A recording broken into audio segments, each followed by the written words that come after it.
The Texans offensive line, arguably the most hated unit on the Texans.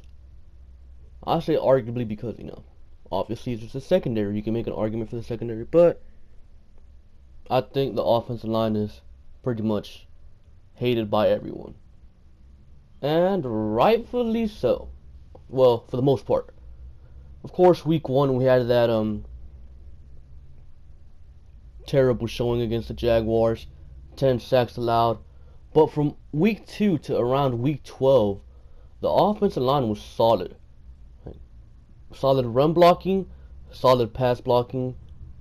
It wasn't until after Chris Clark went down that they just weren't able to really run block at all.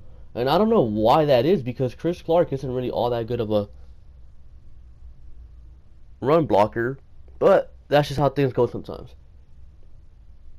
Then, week 16 and week 17, in comes Julian Davenport, Chad Slade, and David Quisenberry. And I thought the offensive line looked really good. They were able to run all over the Steelers and the Colts. So, this offensive line, despite individually not being good players, as a unit, I'd say for a good, 60% of the season, they played pretty good as a unit, as a whole. Now, I'm not saying, keep the same offensive lineman because we're good. No, we're not. We got to protect Deshaun Watson. Number one priority is to protect Deshaun Watson. So now we're kind of going to look at each lineman individually and talk about them, starting with starting left tackle, Chris Clark. Now, Chris Clark is going to be a free agent this offseason, but I think he's someone we could re-sign. I mean, I wouldn't be too mad if we let him go, but I would be pretty happy, or not really happy, but comfortable if we re-signed him, because Chris Clark did a solid job. He's a pretty good swing tackle. At right tackle, he's not good. But at left tackle, his natural position, he's, I'd say, about average at best. So I wouldn't mind keeping him, not as a starter though, someone that can be a backup just in case of injury or something, keep him around. Left guard, Xavier Suaile, the most hated guy in probably Houston sports. Now, Xavier Suaile, man, tremendous run blocker. He's just so underrated when it comes to run blocking. The guy creates huge holes. Most of the time, whenever we have a huge run, you see Xavier Suaile pulling and, blocking out a linebacker. You see Suaile doing something. Most of the times, when it comes to run blocking, Suaile is just a monster. I mean, Suaile is such a good run blocker that if his pass blocking was just mediocre, he'd be a top 10 left guard in the league. But his pass blocking is not mediocre. It's atrocious. Pretty much any word that you can use to describe something bad, you could apply that to Xavier Suaile's pass blocking. Now, Suaile, I want him back on the team. Again, not as a starter. Definitely not as a starter. But I want him back on the team because Bill O'Brien just loves to go into these run-heavy formations sometimes where he brings an extra offensive lineman to run the ball. Well, I mean, why not Xavier Suaile? The guy's a phenomenal run blocker.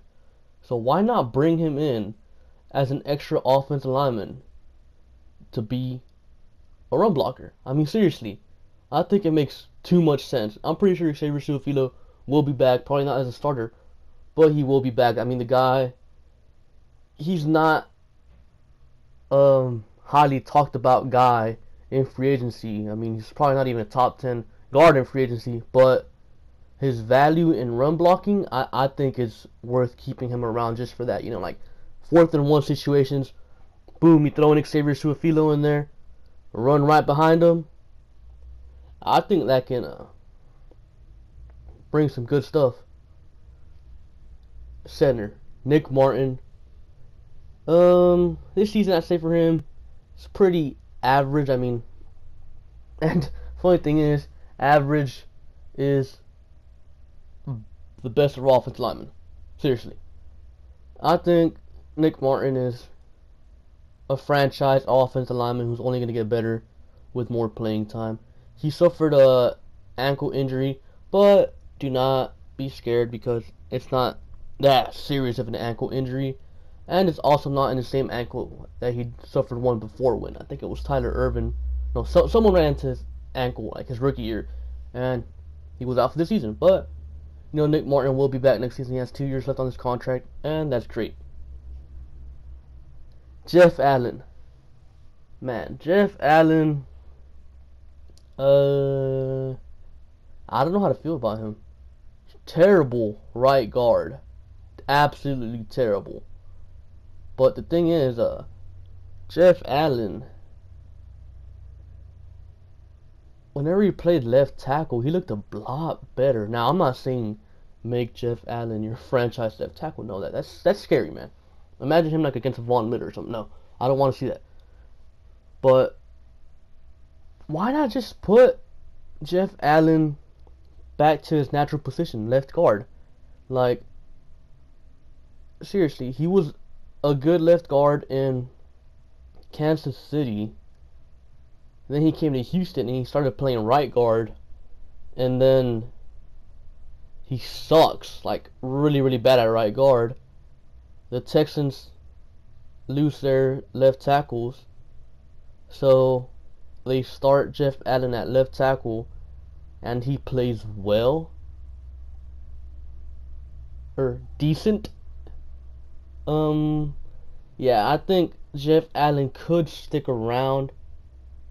Perhaps. I mean, if he sticks around and he stays at right guard, then I'd be pissed.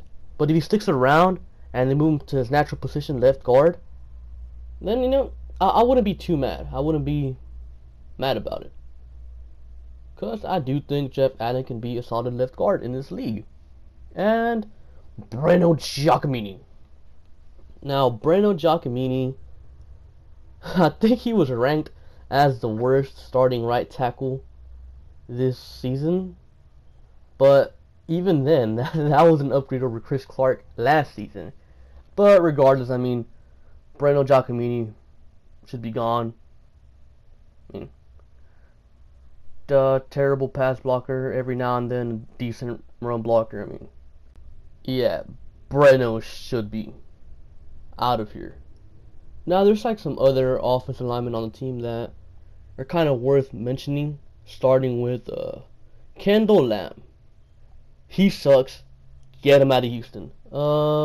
Greg Manx. Okay, see, the thing about Greg Manx is like everyone's saying, put him at guard, put him at guard, put him at guard. But when you put Greg Manx at guard, he's just about as bad as everyone else on the line. Like, the guy is absolutely terrible at the guard position. But when he plays center, that changes. Greg Manx is a way better center than he is a guard. I mean, he's probably not as good as Nick Martin at center, but I mean, I think it's worth keeping Manx around and kind of experiment with Nick Martin at Greg Manx. You know, start Martin at a guard spot and Manx at a center spot, and see what happens there. You know, like maybe move Nick Martin to right guard. Well, I mean, his brother plays right guard. Maybe Nick Martin can do it too. Maybe Nick Martin can be a solid right guard. And if Nick Martin's a solid right guard, and what's his name, Manx is a good to decent center, and we move Jeff Allen back to his natural position, and he performs at the level he was performing at Kansas City, then our interior line might be figured out. it could be. I'm not saying it's guaranteed. I mean, and I'm still not saying don't go sign free agents, because we still need to do so, and we still need to invest picks on the offensive line. But still, man, it's a possibility that we have the starting line, or most of the starting line on the team, is just not being, used properly. Perhaps because it's also possible that, like Greg Manx, Nick Martin isn't that good of a guard. But I do think Nick Martin would probably be a better guard than Greg Manx. Now the next guy, Julian Davenport. Julian Davenport, man, he was supposed to be, a project guy that wasn't supposed to play till year 2, maybe 3. He ended up playing year 1 towards the end of the season against Pittsburgh and Indy. And I think he did a pretty good job. I think he could possibly be our starting left tackle of the future. I mean, he does need to work a bit on his footwork. I feel like he needs to get a lot stronger, which is all something that can get fixed in the off season. So Julian Davenport could possibly be our franchise left tackle, and if not, we could experiment with him at right tackle. So I think he can do something. Next guy, Kyle Fuller, center out of Baylor that we took. He didn't get much playing time, but when he was there, he was, man, he'd perform well in certain occasions, and then terrible in other occasions. Again, he's a rookie, so there's still more to look at him. Next guy, Chad Slade. Again, Chad Slade, one of those guys that played against Pittsburgh and Indy, and again, he played decent for the most part, but there was a few occasions where you're like, what the fuck are you doing, type of thing. So who knows about Chad Slade? I wouldn't mind him being back. And last but not least, David Quessenberry, again, one of those guys that played against Pittsburgh and Indy towards the late in the season, and I think he played pretty well for the most part. So I think Quessenberry should stick around. So overall on the line, I think there's only 2 people that absolutely have to be gone: Brendo Giacomini and Kendall Lamb. Now, Chris Clark, wouldn't mind him being back, wouldn't mind him being gone. There's Xavier Suaile that I kind of want back, but I wouldn't be mad if he left. There's, of course, Kyle Fuller that I really don't care too much about. There's Jeff Allen that I don't want him as a right guard, but I wouldn't mind him as a left guard. But if he was gone, I wouldn't mind it either, because $5 million in cap. Yeah, I'd take that. So the only for sure guys that I 100% think we have to keep is Julian Davenport, obviously, Nick Martin, and maybe Greg Manx. But if you put a 3rd round tender on Greg Manx, someone else could possibly go and pick him up for the price of a 3rd round pick. So Greg Manx is kind of in between. Maybe David Quessenberry, perhaps Chad Slade and Kyle Fuller to take a greater look at them.